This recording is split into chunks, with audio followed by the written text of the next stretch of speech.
Hello everyone, guys. Naglata na po ko, guys. Magluto naman tayo ng pork nilaga. Ayan, tapos first time ko, guys, magluto ng pork nilaga na nilagyan ng sweet corn kasi request ng aking mga kids kasi masarap daw.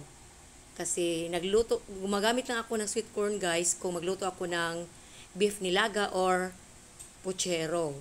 Pero ngayon, guys, nilagyan ko. Yan. Kasi hindi pa ako nakatry maglagay ng sweet corn sa pork nilaga. Yan siya, guys. Ano pa lang lagay ko dyan? Yung tanglad. Tapos meron niyang garlic, onion, tapos ginger or luya. Nilagyan ko siya, guys. Lemongrass.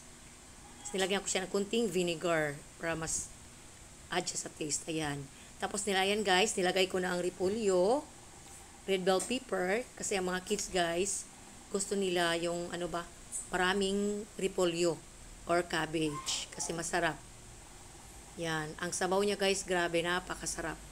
Tapos nilagyan ko din siya, guys, para add sa lasa niya yung liquid Knorr seasoning. Yan siya. Dinamihan ko na pagluto kasi hanggang mamayang gabi baka gusto nilang humigop ng sabaw. Kaya maraming luto ko, guys, or hanggang bukas pang iba nito, guys. Ayan. Ano to, guys, yung breakfast hanggang lunch na kasi matagal sila gumising kasi walang pasok na ba. Ayan. Tapos mamaya, guys, baka magluto ako ng pinikon pasta. I-try ko lang kung gusto kong magluto. Ayan, napakabango nito, guys. At napakasarap ng kanyang sabaw. Yeah, thank you for watching.